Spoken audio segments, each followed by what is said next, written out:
શ્રી ગણેશાય નમઃ. મિત્રો, આપ જોઈ રહ્યા છો યુટ્યુબ આપણી ચેનલ આવો સત્સંગમાં આપ સૌનું સ્વાગત છે. મિત્રો, આજે આ વિડીયોમાં આપણે સાંભળવાના છીએ ફાગણ માસના શુક્લ પક્ષની એકાદશી એટલે આમલકી એકાદશી, જેમાં આમળાના વૃક્ષની પૂજા, આમળાના ફળનું સેવન, આમળાના ફળથી ભગવાનને ભોગ લગાવવાનો છે. અને આમળા એ ઔષધિ છે જે અમૃત સમાન છે. તે ફળની, તે વૃક્ષની પૂજા ઉપાસના કરીને ઈશ્વરની આરાધના કરવાની છે. માટે આ એકાદશીને આમલકી એકાદશી કહેવાય છે, જે ભગવાન શ્રી નારાયણને અત્યંત પ્રિય છે. આ એકાદશીને રંગભરી એકાદશી પણ કહેવાય છે.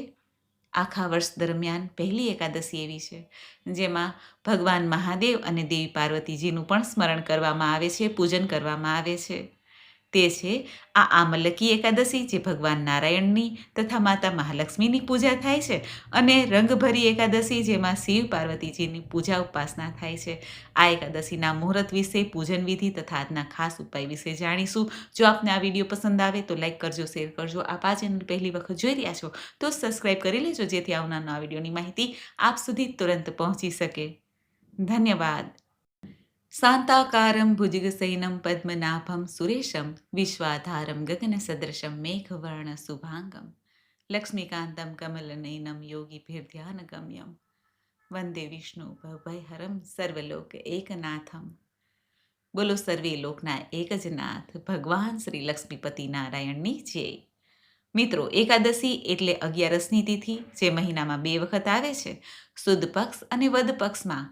બંને તિથિના સ્વામી ભગવાન શ્રી હરિનારાયણ છે. આખા વર્ષ દરમિયાન 24 એકાદશી આવે છે. જ્યારે પુરુષોત્તમ માસ આવે ત્યારે 2 એકાદશી એ કુલ 26 એકાદશી થાય છે. આ 26 એકાદશીનું વ્રત ભગવાન શ્રી હરિને સમર્પિત હોય. જે ભક્તો એકાદશીનું વ્રત ન કરી શકે તેઓ વર્ષ દરમિયાન માત્ર 2 એકાદશી, એક તો દેવ સૈની એકાદશી અને દેવ ઉઠની એકાદશી કરે તો પણ સર્વે એકાદશીનું ફળ પ્રાપ્ત થાય છે. એકાદશી તે ભુક્તિ અને મુક્તિ દેવામાં સમર્થ વ્રત છે. કહેવાય છે કે આજે ભગવાન શ્રી હરિનારાયણનું પૂજન કરવાથી, વ્રત કરવાથી, ઉપવાસ કરવાથી, પ્રભુનો મંત્ર જાપ કરવાથી ભક્તિ, વૈરાગ્ય અને મોક્ષ તરફ વળાય છે. જીવન સાર્થક કરવા માટે તથા મનની ભાવના શુદ્ધ કરવા માટે શરીર, મન, વાણી આદિ પવિત્ર થાય એ અર્થે પણ એકાદશીનું વ્રત ઉત્તમ છે. એમાંય ખાસ કરીને આમલકી એકાદશી વિશેષ લાભકારી છે, કારણ કે આમળાના વૃક્ષનું પૂજન કરવું તે પુણ્યદાયી મનાય છે. આમળા કે જે આપણા સ્વાસ્થ્ય માટે ખૂબ જ ઉત્તમ ઔષધિ છે. આપણા શરીરમાં જે કોઈ રોગ, કષ્ટ, પીડા છે તેને મટાડવામાં આમળા ઘણા ઉપયોગી છે. અને આમળામાં ભગવાન શ્રી નારાયણનો વાસ મનાય છે. અમૃત સમાન ફળ છે. માટે આજે આમળાના સેવનને વિશેષ મહત્વપૂર્ણ મનાય છે. આમળા દ્વારા જ ભગવાન શ્રી નારાયણનું પૂજન અર્ચન થાય છે. તુલસી પત્ર દ્વારા તો થાય જ છે. માટે આ એકાદશી કે જે આમલકી એકાદશી છે તે ફાગણ માસના શુક્લ પક્ષની એકાદશી તરીકે ઓળખાય છે. સૌ પ્રથમ જાણી લઈએ એકાદશીની તિથિ ક્યારે આરંભ થાય છે અને પારણ ક્યારે કરવા. હિન્દુ પંચાંગ અનુસાર ફાગણ માસના શુક્લ પક્ષની એકાદશી તારીખ 26 ફેબ્રુઆરી 2026 રાત્રિના 12:33 આરંભ થાય છે. જે આ તિથિ પૂર્ણ થાય છે 27 ફેબ્રુઆરી 2026 રાત્રે લગભગ 10:30 વાગ્યાની આસપાસ. ઉદયા તિથિ અનુસાર હંમેશા એકાદશીનું વ્રત થાય છે. માટે આ એકાદશી તારીખ 27 ફેબ્રુઆરી 2026 શુક્રવાર આવે છે ત્યારે મનાવવાની રહેશે. આજે જ વ્રત થશે. જે ભક્તો આ એકાદશીનું વ્રત કરે છે તેના પારણ પણ આવશ્યક છે. એટલે કે એકાદશીનો આપણે વ્રતનો સંકલ્પ કરીએ છીએ, તે સંકલ્પને છોડવાનો અર્થ થાય છે પારણ કરવું. તે પારણ છે તારીખ 28 ફેબ્રુઆરી 2026 શનિવારના દિવસે સવારે લગભગ 6:47 લઈને 9 વાગ્યાની આસપાસ. આ એકાદશીમાં શુભ યોગ પણ છે. સર્વાર્થ સિદ્ધિ યોગ, રવિ યોગ, આયુષ્માન યોગ અને સૌભાગ્ય યોગ. આમ 4 યોગથી સંપન્ન આ એકાદશી હોય. ઘણી પુણ્ય આપનારી છે. આજે પૂજા પાઠ, દાનનું અનેક ગણું ફળ પ્રાપ્ત થશે. આમલકી એકાદશીના દિવસે સવારે વહેલા ઉઠીને સ્નાનાદિથી પરવારીને શુદ્ધ વસ્ત્ર ધારણ કરીને આ વ્રત જે ભક્તો કરવા માંગે છે તેઓ સંકલ્પ કરે કે હે પ્રભુ, હું આજે એકાદશીનું વ્રત કરું છું અને આવતીકાલે બારસની તિથિ હોય ત્યારે આ એકાદશીને પૂર્ણ કરીશ, પારણ કરીશ. હે પ્રભુ, મારી આ વ્રતનો સંકલ્પ આજે હું જે લઉં છું તે વ્રત આનંદપૂર્વક પૂર્ણ થાય અને તે વ્રતનું મને શુભ ફળ પ્રાપ્ત થાય. હે ભુક્તિ અને મુક્તિના દાતા ભગવાન શ્રી નારાયણ, આપ મારી ઉપર સદૈવ પ્રસન્ન રહેજો. આ રીતે વ્રતનો સંકલ્પ કરીને પ્રભુનું પૂજન થાય છે. ધૂપ, દીપ, નૈવેદ્ય, તુલસી દલ, આંબળાના ફળથી અને આંબળાનું વૃક્ષ હોય ત્યાં જઈને પૂજન થાય છે. ભગવાન શ્રી નારાયણના જ સ્વરૂપ સમાન આંબળાના વૃક્ષનું પૂજન કરીને તુલસીજીની પૂજા થાય છે, પીપળાના વૃક્ષની પૂજા થાય છે. ભગવાન વિષ્ણુનો જે આપણને ઈષ્ટ મંત્ર હોય તે મંત્રને જપી શકાય છે. આખો દિવસ વ્રતનો સંકલ્પ લીધો હોય માટે કોઈની નિંદા કુથલી ના કરવી અને ભગવાનનું મનમાં સ્મરણ કરીને આપણા જે કર્મ છે, ફરજ છે તે બજાવતું રહેવાનું. ભગવાન શ્રી નારાયણનું આ વ્રત 3 પ્રકારે થાય છે. એક તો ઉપવાસ. ઉપવાસ અર્થાત જેમાં ચા, દૂધ, કોફી લઈ શકાય છે. એક છે ફલાહાર, જેમાં ફલ આદિ લઈ શકાય છે. અને એક છે એક ટાઈમ ભોજન લઈને, જે ભક્તો ભૂખ્યા ન રહી શકતા હોય અથવા તો કામકાજી જીવન હોય ત્યારે ખોરાક લેવો પણ જરૂરી છે. અત્યારે સમય એવો છે કે શરીર સ્વાસ્થ્ય બગડતું જ રહે છે. માટે એક ટાઈમ ભોજન લઈને, સાત્વિક ભોજન લઈને પણ આ વ્રત કરી શકાય છે. આ વ્રતમાં આંબળાથી બનાવેલા વ્યંજન છે, ફલ છે, મખાનાની ખીર છે, સાબુદાણાની ખીચડી છે, ખીર છે, નારિયેળ તથા ઘીથી બનાવેલી મીઠાઈ છે, તે ભગવાનને ભોગ લગાવી શકાય છે અને તેનો પ્રસાદ પણ લઈ શકાય છે. સાથે જ ફળ, વસ્ત્ર, અન્ન, આંબળાનું દાન કરવું જરૂરિયાતમંદને તથા ભોજનનું દાન કરવું ઉત્તમ છે. સૌભાગ્યવતી બહેનોએ પોતાના પતિની આજ્ઞા લઈને આ વ્રત કરવું, કારણ કે આ વ્રત ભાઈઓ કરી શકે છે, પરંતુ પરણેલી બહેનો આ વ્રતનું અનુષ્ઠાન પતિની આજ્ઞાથી લે તો વધુ ફળદાયી મનાય છે. જે બહેનો માસિક ધર્મમાં છે અથવા ઘરમાં સૂતક હોય તેઓ પણ વ્રત કરી શકે છે, પરંતુ પૂજા કરી શકતા નથી. આમ જોઈ તો એકાદશીનું વ્રત તે ભગવાન શ્રી હરિનું વ્રત છે, જેમાં આપણે ઉપવાસ કરીએ છીએ.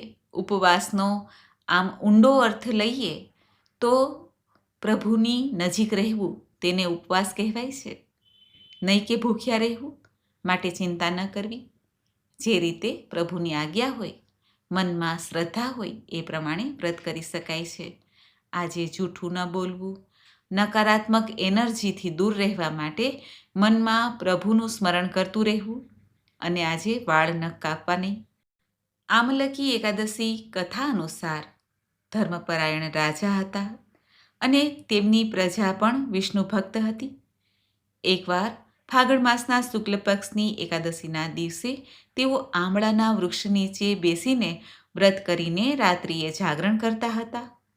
ત્યારે એક નિર્ધન શિકારી અજાણતા જ ત્યાં આવી ચડ્યો અને બધાને હરિભક્તિ કરતા જોઈને, જાગરણ કરતા જોઈને તે આખી રાત ત્યાં ને ત્યાં જ રોકાઈ ગયો. કથા સાંભળી, જાગરણ કર્યું, જેથી તે શિકારીના પાપ નષ્ટ થઈ ગયા અને તે મૃત્યુ બાદ વૈકુંઠ ધામને પ્રાપ્ત થયા. આ કથા બતાવે છે કે સાચી શ્રદ્ધાથી જો આપણે વ્રત કરીએ તો મોક્ષના અધિકારી બની જાય છીએ. આ એકાદશીને રંગભરી એકાદશી પણ કહેવાય છે, તેના વિશે પણ જાણી લઈએ. રંગભરી એકાદશી શિવ પાર્વતી સાથે જોડાયેલી છે. માન્યતા અનુસાર ભગવાન શિવ અને દેવી પાર્વતીજીનો વિવાહ થઈ ગયો. ત્યારબાદ તેઓ પહેલી વખત કાશીમાં આવ્યા, વારાણસીમાં પધાર્યા અને ભક્તોએ તેમને ગુલાલ અર્પિત કર્યું, ઉત્સવ મનાવ્યો અને ભગવાન મહાદેવ અને દેવી પાર્વતી પોતાના ગૃહમાં પ્રવેશ કર્યો. માટે આજે જે અબીલ ગુલાલનો ખેલ ખેલાણો ત્યાં કાશીમાં, તેથી તે હતો આ દિવસ, આમલકી એકાદશીનો દિવસ. માટે ભગવાન નારાયણની પૂજાની સાથે આજે અબીલ ગુલાલથી શિવજી અને પાર્વતીજીને પણ પૂજન કરીને ભક્તો રંગભરી એકાદશી ઉજવે છે. માન્યતા છે કે આમળાના વૃક્ષમાં ભગવાન શ્રી નારાયણ આજે વિદ્યમાન હોય છે. માટે આમળાનું પૂજન કરવું, સેવન કરવું, દાન કરવું તે રોગ કષ્ટ દૂર કરનાર છે, પાપોનો નાશ કરનાર છે, જીવનમાં સુખ સમૃદ્ધિ અર્પે છે. માટે આજે વિશેષ રૂપે આમળાનું પૂજન થાય છે. અને ભગવાન મહાદેવના શિવલિંગની પણ પૂજા થાય છે. જો આપણે ઘરમાં નાનકડું શિવલિંગ રાખ્યું હોય તો ત્યાં પણ ભગવાન મહાદેવને અબીલ ગુલાલ અર્પિત થાય છે અને શિવાલયમાં જઈને પણ પૂજન થઈ શકે છે. આ રંગભરી એકાદશીના દિવસે દૂધ, દહીં, ચોખા, સફેદ વસ્ત્રોનું દાન કરવાથી તણાવ દૂર થાય છે, સુખ સમૃદ્ધિમાં વૃદ્ધિ થાય છે. આજે આમલકી એકાદશી અને રંગભરી એકાદશી હોય માટે આ અવસર પર બ્રાહ્મણોને અથવા જરૂરિયાતમંદને આમળાના વૃક્ષ નીચે બેસીને જો ભોજન કરાવવામાં આવે તો જીવનમાં ખુશહાલીનું આગમન થાય છે. માતા અન્નપૂર્ણાની કૃપા પ્રાપ્ત થાય છે. આ રંગભરી એકાદશીના દિવસે હોળીની શરૂઆત પણ થાય છે. રંગે રમવાનું, અબીલ ગુલાલ કંકુ આદિથી જે આપણે હોલી ખેલ થાય છે તે આજથી જ શરૂઆત થાય છે, જે ધૂળેટી સુધી રહે છે. શિવ પાર્વતીજીની વિધિ વિધાનથી આજે જે પૂજા ઉપાસના કરવામાં આવે તો વિવાહમાં રહેલી બાધા દૂર થાય છે અને વૈવાહિક જીવનમાં આનંદ મંગલ રહે છે. આમ આ આમલકી એકાદશી રંગભરી એકાદશી પાપોને નષ્ટ કરનાર, સૌભાગ્ય આપનાર, આરોગ્ય આપનાર એકાદશી છે. મિત્રો, મને આશા છે કે આપને આ વિડીયો જરૂર પસંદ આવ્યો હશે.